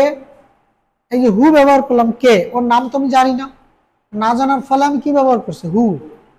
বোঝা গেল মনে হয়? যে আমি যখন কোনো কিছু প্রশ্ন করতেছি, প্রশ্ন করার জন্য ওই পাশে যে আছে তার নাম আছে আমি জানি না, কিন্তু নাম না ব্যবহার করে যে শব্দ ব্যবহার করলাম প্রশ্ন করার জন্য, সেটাও তো প্রোনাউন। বুঝছি কিনা? তাহলে কোনো কিছু প্রশ্ন করার জন্য যে শব্দগুলো ব্যবহার করছে, যে প্রোনাউন ব্যবহার করছে, সেটা কি, interrogative pronoun. Clear? What, who, which, which pen, কোন কলমটি, ডু ইউ ওয়ান্ট, কোন কলমটি তুমি চাও। বুঝতে পারছি? এখন এইখানে আবার একটা ব্যাখ্যা আছে, আমি পরে শেষের দিকে বলবো। যেমন আমি যদি বলি, এই যেটা বললাম, which pen do you want, ঠিক আছে? আচ্ছা, এখন এই যে হুইচ, এটা বললাম কি ইন্টারোগেটিভ প্রোনাউন, তাই তো? বাট এটা কিন্তু ইন্টারোগেটিভ প্রোনাউন এখানে না, এর আবার সূক্ষ্ম ব্যবহার একটু জানা দরকার, সেটা আমি পরে ব্যাখ্যা করবো, বাট একটু সংক্ষেপে বলি। সাধারণত প্রোনাউন, খেয়াল করি যে প্রোনাউনের যে ব্যবহারগুলো, এই যে এখানে বললাম, যদি নাউনের আগে কোনো প্রোনাউন বসে তখন এই যে পেন মানে কি, পেন মানে কলম, এটা কি কোনো বস্তুর নাম, আমরা যে নাউন পড়লাম সেটা নাউন না? এটা তো নাউন নাকি? এটা তো নাউন। এখন কোন নাউনের আগে যদি কোনো শব্দ থাকে সে তখন ডিসগাইজড হয়ে যায়। ডিসগাইজড হওয়া মানে কি? ছদ্মবেশ, ছদ্মবেশ ধারণ করা। ছদ্মবেশ, আমি এখানে আমার পরিচয় কি? টিচার। বাসায় গেলে আমার ছোট ভাইয়ের কাছে কি? ভাই। তার মানে আমার একই ব্যক্তির পরিচয় কি হয়ে যাচ্ছে? চেঞ্জ হয়ে যাচ্ছে না? আমার কোনো স্টুডেন্ট বাইরে, তার কাছে কি আমি স্যার, কারো কাছে আমি কি, মানে এক একজনের কাছে এক এক রকম না, এক এক জায়গায় অবস্থান অনুযায়ী। তার মানে শব্দগুলো কিন্তু ঠিক এরকম। শব্দগুলো কি হয়? অবস্থান ভেদে তার রূপ চেঞ্জ করে। বুঝতে পারছি কিনা? ক্রিয়া আমরা সাধারণভাবে সবাই পড়ছি যে কাজ করাকে কি বলে? কোনো কিছু করা হওয়াকে কি বলে? ক্রিয়া না? ওই ক্রিয়াও চেঞ্জ হয়ে যায়। ঠিক আছে, ক্রিয়াও অ্যাডজেক্টিভ হয়ে যায়। ঠিক আছে, I saw A flying bird. Fly মানে কি? ফ্লাই মানে কি? সাধারণত ফ্লাই মানে কি? ওড়া না? এটা তো কাজ, ক্রিয়া, ভার্ব, সবাই তো বুঝছে। কিন্তু যখন আমি বললাম I saw A flying, flying bird, BIRD, bird মানে কি? এই পাখি শব্দ নাউন, ভালো করে বুঝি কিন্তু। পাখি কি? এই নাউনের আগে যখন ফ্লাইং কথাটা ব্যবহার করছি, ফ্লাই মানে কি? আমি একটু আগে বললাম যে নাউনের আগে যে শব্দ বসে সাধারণত সে কি হয়ে যায়? ওর সে ডিসগাইজ চেঞ্জ হয়ে যায়, ওর সে কি হয়ে যায়? অ্যাডজেক্টিভ হয়ে যায়। এও কিন্তু এই ফ্লাই কথাটা ওরা, এই জায়গায় কিন্তু অ্যাডজেক্টিভ। বুঝতে পারছি? এই যে এই কারণে পেনের আগে এটা ছিল তো প্রোনাউন, আমি মুখস্থ করলাম ইন্টারোগেটিভ প্রোনাউন, বাট এটা কিন্তু এখানে প্রোনাউন না, এটা কিন্তু অ্যাডজেক্টিভ। এই অ্যাডজেক্টিভকে বলে প্রোনোমিনাল অ্যাডজেক্টিভ, মানে প্রোনাউন থেকে যেহেতু অ্যাডজেক্টিভ হয়েছে, এটা তো মূলত প্রোনাউন। ওর মূল পরিচয় কি? প্রোনাউন। কিন্তু শব্দের এই শব্দের আগে বসার কারণে ও রূপ চেঞ্জ করছে, এই কারণে প্রোনোমিনাল অ্যাডজেক্টিভ, ও প্রোনাউন অ্যাডজেক্টিভ হয়ে গেছে। বুঝছি কিনা? আমি একটু আগে দিস দ্যাট পড়ালাম না, ওটা কোন প্রোনাউন ছিল? ডেমনস্ট্রেটিভ ছিল। আচ্ছা এবার খেয়াল করি, এই যে আমি বললাম, এই যে খেয়াল করি, দিস ইজ, আচ্ছা দিস ইজ এ পেন। আচ্ছা এবার লিখলাম দিস পেন ইজ রেড। আচ্ছা এবার খেয়াল করি, এই যে দিস আর দিস দুটাই তো প্রোনাউন, আমরা যে ডেমনস্ট্রেটিভ প্রোনাউন। আচ্ছা এইটা কি? পেন মানে কি? কলম, এটা নাউন। তা আমি কি বললাম যে নাউনের আগে বসলেই তার অবস্থান চেঞ্জ হয়ে যাবে বলছি। এইখানে কিন্তু ভার্ব, আই মানে ইজ মানে কি?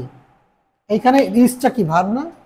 ভার্বের আগে বসছে দিস, এটা কিন্তু ঠিকই প্রোনাউন, কিন্তু এই নাউনের আগে বসার ফলে কিন্তু তার অবস্থান কি করছে?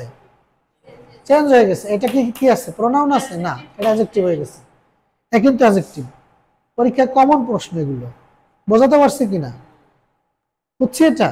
তার মানে যে কোনো ভোকাব, যে কোনো জায়গায় যে কোনো কিছু দেখেই হুট করে আনসার দাগায় দেওয়া যাবে না, ভুলে যাবে, একটু চিন্তা করতে হবে।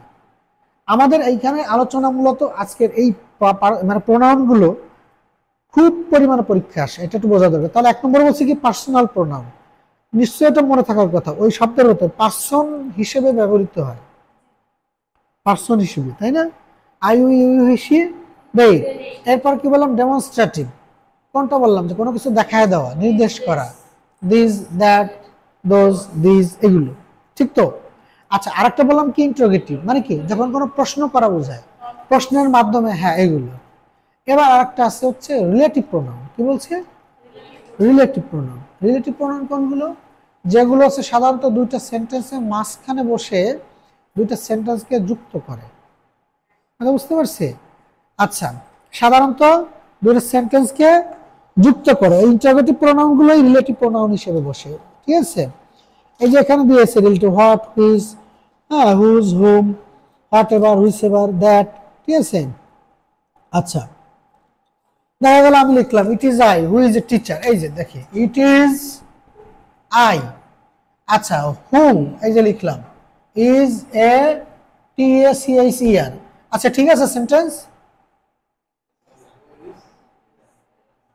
ভুল হয়েছে কোথায়?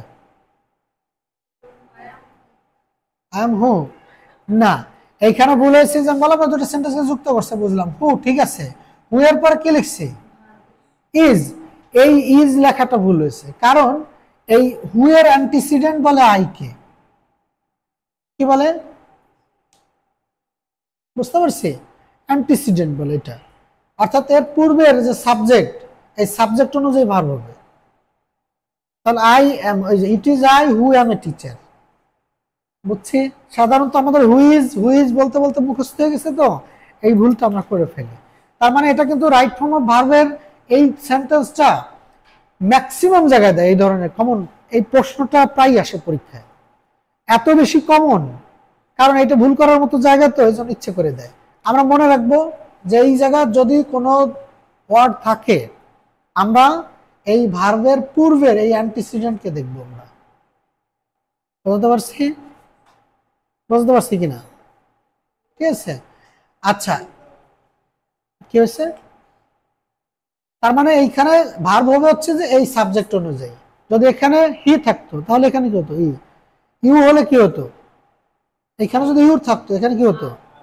মনে রাখতে পারবে এটা? এটা কিন্তু পরীক্ষায় প্রায় আসে, রাইট ফর্ম অফ ভার্বের চ্যাপ্টারে গেলে এটা কমন, কমন এটা সাবজেক্ট ভার্ব এগ্রিমেন্টে প্রায় আসে। তার মানে আমাদেরকে এটা মনে রাখতে হবে যে এর আগে যে সাবজেক্ট থাকবে এই অনুযায়ী এখানে ভার্ব বুঝবে। ঠিক আছে? তো বুঝতে অসুবিধা হয়েছে কিনা? আচ্ছা, তাহলে আমাদের মূল কথা এখানে আমি চারটা জিনিস বুঝাইছি। প্রথমত পার্সোনাল প্রোনাউন। কোনটা পার্সোনাল প্রোনাউন? কোনগুলো? I we you he she they it, I we you he she they it. আচ্ছা, এরপর ডিমনস্ট্রেটিভ বললাম, সেগুলো কোনগুলো? ওই যে সেগুলো, কোনগুলো? তাই না, কোনো কিছু দেখায় দেওয়া। আচ্ছা, এরপর বললাম যে ইন্টারোগেটিভ, কোনগুলো? প্রশ্ন করার জন্য যেটা বলা হচ্ছে, তাই না, প্রশ্ন করার ক্ষেত্রে যেগুলো আমরা ব্যবহার করছি। আর একটা বললাম কি? রিলেটিভ, এই যে কেবল দুটো সেন্টেন্সকে সাধারণত যুক্ত করে। ঠিক আছে? তো এই চারটা বুঝছি, কঠিন তো না। আচ্ছা, এরপর আমরা আসি হচ্ছে একটা আছে ইনডিফিনাইট, আর একটা আছে হচ্ছে ডিস্ট্রিবিউটিভ, আচ্ছা, আর একটা রিফ্লেক্সিভ, আর একটা রিসিপ্রোকাল। ঠিক আছে? এবার প্রথমে আসি হচ্ছে ইনডেফিনাইট। ইনডেফিনাইট হচ্ছে যেগুলো অনির্দিষ্ট। কি বলছে? আমরা আর্টিকেল পড়ছিলাম, আর্টিকেলে কি ছিল? যে ডেফিনাইট, ইনডেফিনাইট, মনে আছে কিনা? আর্টিকেল পড়ছি না? ডেফিনাইট, আর্টিকেল, আর কি? ইনডেফিনাইট। ডেফিনাইট মানে কি? নির্দিষ্ট। আর ইনডেফিনাইট মানে কি? অনির্দিষ্ট। তার মানে যদি কিছু নির্দিষ্ট করে বলে বোঝায় সেটা কি? ডেফিনাইট। আর যদি অনির্দিষ্ট করে বলে ইনডেফিনাইট। তো আমরা কথা বলার সময় অনির্দিষ্ট করে বলি না, যে কেউ কেউ বলছে, একটু আগে যে উদাহরণ দিলাম, তো কেউ কেউ বলছে, কেউ একজন করছে, এই যে কথাগুলো আমি ব্যবহার করছি, এটি ওই ওই ব্যক্তির নাম নির্দিষ্ট করে বলছে নাকি? অনেক সময় বলে নাই, তুমি নাকি আমার ব্যাপারে এইগুলো বলে বেড়াচ্ছ। তো কে বলছে? আমি তো এরকম করে বলি নাই। কেউ কেউ বলে বেড়াচ্ছে, তা কে কে বলে বেড়াচ্ছে তার নাম কিন্তু স্পষ্ট করছে না, এরকম হয় না? এইটা হচ্ছে অনির্দিষ্ট করে যেটা বুঝাচ্ছি। ঠিক আছে? এরকম কিছু শব্দ আমরা ব্যবহার করি কিনা? করি না অনেক সময়। আচ্ছা, এখানে আমরা দেখি সেই উদাহরণগুলো কি। ওয়ান, এই যে এনি, সাম, এনি, তাই তো, যে কোনো, সাম, কোনো, মেনি, অল, নান, নো ওয়ান, সামবডি, এভরিবডি। ঠিক আছে? সামবডি, এভরিবডি প্রত্যেকেই বলে, তো কোন প্রত্যেকে নাম আছে নাকি এখানে নির্দিষ্ট করে? বুঝছি কিনা? তার মানে ইনডিফিনাইট বললে কি হবে? অনির্দিষ্ট। এখানে নির্দিষ্ট করে বোঝাচ্ছে না, এটা হচ্ছে কি? অনির্দিষ্ট, ইনডিফিনাইট। মনে রাখতে পারবো কিনা? ওইটা মাথায় আনবো যে শব্দের অর্থটা কি। ডেফিনাইট কি? নির্দিষ্ট। ইনডিফিনাইট অনির্দিষ্ট। তাহলে যে শব্দগুলো দিয়ে অনির্দিষ্টভাবে বোঝাচ্ছে সেগুলো কি হবে? ইনডেফিনাইট। ক্লিয়ার তো? আচ্ছা, এরপর আমরা চলে আসি হচ্ছে যেটা বললাম যে ডিস্ট্রিবিউটিভ। ডিস্ট্রিবিউটিভ এইটার শব্দের অর্থ হচ্ছে যে বন্টন করা। ঠিক আছে? ডিস্ট্রিবিউট মানে বন্টন করা, ভাগ করা। তাহলে আমরা কিছু শব্দ ব্যবহার করি যে শব্দগুলো দ্বারা সাধারণত বন্টন করা বোঝায়, ভাগ করা বোঝায়। Each boy has got a pen. প্রত্যেক বালক একটা করে কলম পেয়েছে। এখন প্রত্যেক বালক, যখন প্রত্যেক বালককে আলাদা আলাদা করে বোঝাচ্ছে, এটা ভাগ করা বোঝাচ্ছে না? হয় তুমি অথবা সে, either you or, either or, neither nor ব্যবহার করি কিনা? বুঝছি কিনা? ভাগ করে দেওয়া, যেটা মানে যে শব্দগুলো দিয়ে এই জিনিসগুলোকে বন্টন করা বা আলাদা বা সেপারেটলি বোঝানো হচ্ছে, সেটা হচ্ছে কি? Distributive pronoun. ক্লিয়ার? আচ্ছা, তাহলে এই যে ইচ, এভরি, আইদার, নাইদার, এগুলো দ্বারা কি বোঝাচ্ছে? শব্দগুলো দ্বারা আলাদা আলাদা ভাগ ভাগ পার্ট পার্ট বোঝাচ্ছে না, ভাগ করে দেওয়া বোঝাচ্ছে। আচ্ছা, এরপর আসি হচ্ছে রিফ্লেক্সিভ শব্দটা খেয়াল করি, কি বলছি? রিফ্লেক্সিভ। এটা হচ্ছে যে যখন পার্সোনাল প্রোনাউন ও আমরা যেটা শিখছিলাম আই, উই, ইউ, হি, দে, ইট, এইগুলোকে আবার পুনরায় অনেক সময় জোর দেওয়ার ক্ষেত্রে নতুন একটা শব্দ ব্যবহার করা হয়। কোনো কোনো ক্ষেত্রে সেন্টেন্সে আমরা জোরালোভাবে ওই ব্যক্তিকে আবার বোঝানোর জন্য নতুন একটা শব্দ ব্যবহার করি পুনরায়, সেটাই হচ্ছে রিফ্লেক্সিভ। যেমন বলি না যে আমি নিজে সেখানে গিয়েছি, বলি কিনা? আমি ব্যবহার করলাম আই, আবার কি ব্যবহার করি? নিজে। খেয়াল করছে কিনা? নিজের মানেটা কি? মানে আমিও যে নিজেও সে, কিন্তু এখানে জোর দেওয়ার ক্ষেত্রে পুনরায় আবার কি ওই একই জিনিস ব্যবহার করছে। হ্যাঁ, তাই তো। অর্থাৎ সেলফ যুক্ত শব্দগুলো সাধারণত কি হয়? ফ্লেক্সিভ। বুঝছি মনে হয়। সাধারণত এরকম ব্যবহার করি না আমরা, সে স্বয়ং সেখানে উপস্থিত ছিল, এরকম বলি না। তো সুতরাং এই যে মাই সেলফ, হিমসেলফ, দেমসেলভস, ঠিক আছে, আওয়ার সেলভস, এই শব্দগুলো আবার কিন্তু কি করে অনেক সময় পুনরায় একই সেন্টেন্স আবার জোরালোভাবে বোঝানোর জন্য ব্যবহার করা হয়। এই শব্দগুলো নাম না ব্যবহার করে পুনরায় নামের পরিবর্তে কি আবার ব্যবহার করা হচ্ছে। এই কারণে এটাকে এগুলো কি বলছে? রিফ্লেক্সিভ। বোঝা গেল কিনা? হচ্ছে এটা কঠিন মনে হচ্ছে? আচ্ছা, এগুলো মুখস্থ করবো এখন, এরপরে কিন্তু এইটা কাজ দেবো। এখানে কাজই হবে হচ্ছে এখানে প্রত্যেকটা মুখস্থ করা, এই 8টাই মুখস্থ করা, কারণ পরীক্ষায় এগুলো প্রচুর পরিমাণ আসে, এর ব্যবহারটা খুবই ইম্পর্টেন্ট। যেমন এই যে উদাহরণগুলো দিলাম না, এগুলো না বুঝলে, এইগুলো জাস্ট এই পার্টস অফ স্পিচের 3-4টা জিনিস ভালো বুঝলে পরীক্ষায় কোনো ব্যাপারই না, সব জায়গায় পাশ করে যাবে। এই যে কটা প্রশ্ন আসবে 20টা বা যে কটাই আসুক, ম্যাক্সিমাম এখান থেকে চোখ বন্ধ করে হয়ে যাবে।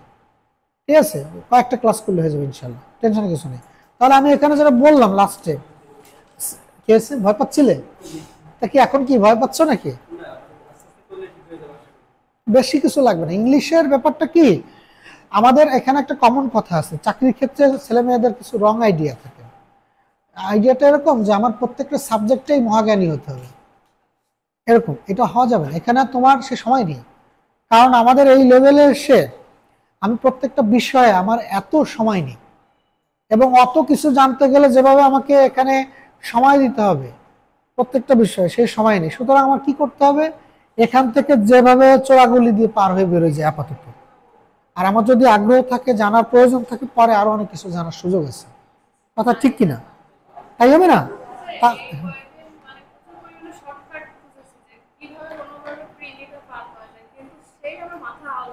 না না, নিজে নিজে এত চাপ নেওয়ার দরকার নেই। আমাদের অসুস্থ হলে আমাদের অসুখ হলে কি করি আমরা? তোমাদের দ্বারস্থ হই। হ্যাঁ, এখন হ্যাঁ হ্যাঁ ভোকাবুলারি আমি দিচ্ছি, আমি দেবো, আমার কাছে আছে, দরকার নেই, সমস্যা নেই, টেনশনে কিছু নেই, আমি দিয়ে দেবো, ঠিক আছে। এখন আমার উপর ভরসা রাখ, টেনশনের কোনো কারণ নেই। হ্যাঁ, বই বই ব্যাপারটা হচ্ছে কি, যে কলা খাবা, পয়সা দিবা, তা তো হবে না। এখন এখন নার্সিং এর মতো, আমি বলছি সেটা যে নার্সিং এর মতো এত গুরুত্বপূর্ণ এত সুন্দর একটা চাকরিতে জয়েন করব, আর সেখানে 10,000 টাকার বই কিনবো না, তা হবে? এখন হ্যাঁ হ্যাঁ, আমার মনে হয় বাংলাদেশে 2-3টা জায়গায় চাকরি পাওয়া সবচেয়ে সহজ, তার মধ্যে হচ্ছে নিবন্ধন আর নার্সিং। সবচেয়ে কম কম্পিটিটর, কারণ এখানে নার্সিং এ এই যারা এই লেভেলের বাইরে তো আমরা তো পরীক্ষা দিতে পারবো না।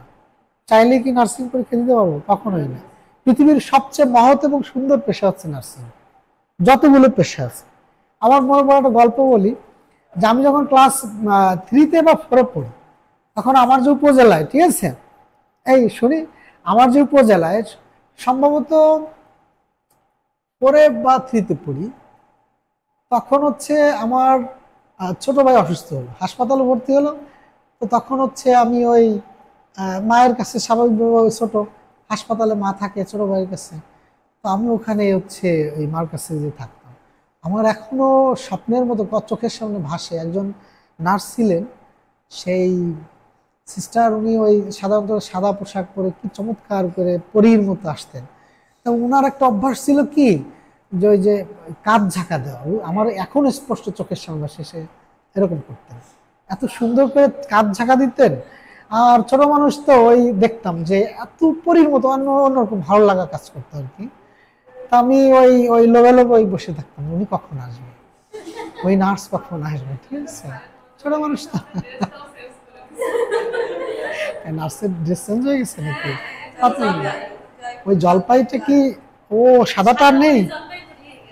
ও আচ্ছা আচ্ছা আচ্ছা, সত্যি সত্যি অন্যরকম। আমি এরপরে বড় হয়ে হাই স্কুলে গেছি, ওই হাসপাতালে গেলে আমি ওনাকে খুঁজতাম, দেখতাম, মানে পরে শুনছি যে উনি মারা গেছে আর কি।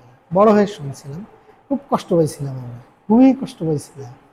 ঠিক আছে, মানুষের সবচেয়ে, ডাক্তাররা অবশ্যই চিকিৎসার জন্য প্রেসক্রাইব করেন, দেখাশোনা করেন, তারা তো মৌলিক জায়গা থাকেন, বাট রোগীর কাছাকাছি থেকে সবচেয়ে বেশি সেবা দেয় কারা, তাই না? সবচেয়ে সুন্দর। সব পেশার মানুষই গালিগালাজ খায়, কিন্তু সেবাটা তো দেয় সক্রিয়ভাবে নার্সরা, তাই না? সবচেয়ে সুন্দর, ঠিক আছে, সবচেয়ে। এবং এই পেশার যে উদ্ভাবক কে, ফ্লাওয়ার, ঠিক আছে, এগুলো বলা যায় না।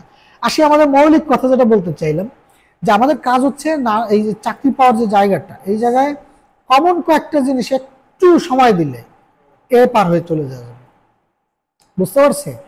কয়েকটা জিনিস জাস্ট আমি সেই জায়গাগুলো একটু জোর দিচ্ছি যে এইগুলো একটু সময় দিতে হবে, এর বাইরে চিন্তা করা যাবে। যেমন এই কয়টা মুখস্থ করতে হবে, বিকল্প নেই, আমি যে বললাম পরীক্ষা প্রায় আসে এখান থেকে, ঠিক আছে, 4-5টা জিনিস যদি আয়ত্ত আসে না, ও চোখ বন্ধ করে 20টা প্রশ্ন আসলে ও 15-16টা নর্মালি হয়ে যাবে এখান থেকে, বুঝতে পারছি? ভয়ের কিছুই নেই। তাহলে আমি যেটা বললাম যে রিফ্লেক্সিভটা তো হলো, বাকি রইল হচ্ছে রিসিপ্রোকাল। কি বলছি? রিসিপ্রোকাল। রিসিপ্রোকাল হচ্ছে, আচ্ছা আমি বলি, দেখা গেল এ তাকে ঘুষি মারছে, সে কি বসে থাকবে? ওই যে বলে দিছে না, হ্যাঁ হ্যাঁ, কাছেই, হ্যাঁ চেষ্টা করো, এই যে এটাই কাছেই হাসপাতাল আছে, তারা নিজেরাই তো। আচ্ছা, এইটাই হচ্ছে রিসিপ্রোকাল, মানে পরস্পর পরস্পরের প্রতি রিসিপ্রোকাল। আমি যদি বলি দ্য টু ব্রাদার, ঠিক আছে, দ্য টু ব্রাদার লাভ, একটা হচ্ছে ইচ আদার, আর একটা হচ্ছে কি, the two brothers love, EACHOTHER, each other, আর একটা হচ্ছে ONENOTHER, ঠিক আছে, অন অ্যানাদার। এখন এই দুইটাই সাধারণত কি রিসিপ্রোকাল, পরস্পর পরস্পরের সাথে সম্পর্কিত। এখন এইটার কোনটা কি হবে খেয়াল করি, যখন শুধুমাত্র দুইজনের ভেতরে কাজ হবে, যেমন দুই ভাই পরস্পরকে ভালোবাসে বললাম, টু ব্রাদার্স। এখন এইখানে ওয়ান অ্যানাদার না ইচ আদার, কোনটা হবে খেয়াল করি। যদি দুইয়ের অধিক হয় তখন হচ্ছে ওয়ান অ্যানাদার, বুঝতে পারছি? আর যদি দুইজন, হ্যাঁ, তখন হচ্ছে ইচ আদার। এটা আসে পরীক্ষায়, কারণ কারেকশনে এটা দিবে, রাইট ফর্ম অফ ভার্বে বা সাবজেক্ট ভার্ব এগ্রিমেন্টে, খুবই কমন প্রশ্ন কিন্তু এটা, ঠিক আছে। তাহলে এইখানে অ্যানাদার বানানে কয়টা দেখি, 1 2 3 4 5 6 7টা, 1 2 3 4 5টা, তাহলে এখানে আছে লেটার 5টা, এখানে আছে কয়টা, 7টা, তো বেশি আছে কোনটা, নিচেরটা, তার মানে 2 এর বেশি হলে এটা দেবো, মনে থাকবে এবার?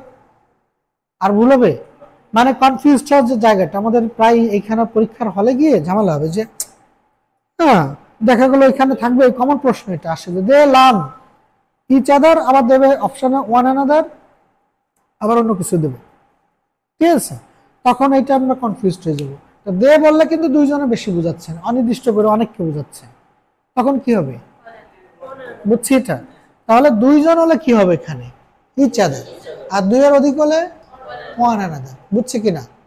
দুইজন হলে ইচ আদার, আর দুইয়ের অধিক হলে ওয়ান অ্যানাদার, মনে থাকবে কিনা এটা? দুইজন হলে ইচ আদার, আর দুইয়ের অধিক হলে ওয়ান অ্যানাদার, বুঝছি এটা? তাহলে এটা হচ্ছে রিসিপ্রোকাল প্রোনাউন। আচ্ছা আমি আবার একটু রিপিট করি, দেখা যাবে যে এখানে এবার আমাদের সবারই মুখস্থ হয়ে গেছে আমার মনে হয়। প্রথমে বলছিলাম পার্সোনাল প্রোনাউন, কোনগুলো? হ্যাঁ হ্যাঁ, এই যে মুখস্থ হয়ে গেছে কিন্তু, হলো সুন্দর। আচ্ছা, এরপর আমি বলছিলাম যে কোনো কিছু দেখায় দেওয়া, নির্দেশ করা, ডেমনস্ট্রেটিভ, মানে সেটা। আচ্ছা, এরপরে বলছিলাম প্রশ্ন করা, ইন্টারোগেটিভ প্রোনাউন কোনগুলো? হ্যাঁ। এরপরে বলছিলাম দুটো সেন্টেন্সের মাঝে এইগুলোই বসে সাধারণত, সেটা কি রিলেটিভ প্রোনাউন? এই তো মুখস্থ হয়ে গেছে। এরপর আমি বলছিলাম যে অনির্দিষ্ট করে বোঝায় কিছু, অনির্দিষ্ট করে, কেউ কেউ বলছে, এরকম বললাম না, এনি, সাম, তাই তো, সামবডি, এনিবডি, নবডি, এগুলো বলছিলাম কিনা, বললাম না এটা? আচ্ছা, আরেকটা বললাম যে যখন কোনো কিছু ভাগ করা বোঝায়, ডিস্ট্রিবিউট করা বোঝায়, ব্যক্তিদেরকে বা এই জিনিসগুলোকে আলাদা করে বোঝাচ্ছে, ইট, তাই তো, এভরি, আইদার, অর, নাইদার, নর, এগুলো মনে আছে এটা? আচ্ছা, এরপরে বললাম যে রিফ্লেক্সিভ কোনটা, যখন নিজেকে আবার পুনরায় জোর দিয়ে বোঝানোর জন্য কিছু শব্দ ব্যবহার করা হয়, মনে আছে এটা? আর লাস্টে বললাম কি, রিসিপ্রোকাল। রিসিপ্রোকাল কোনগুলো তাহলে? Each other, one another. এখন তোমাদের একটু কাজ দিব, সেই কাজগুলো তোমাদের করতে হবে।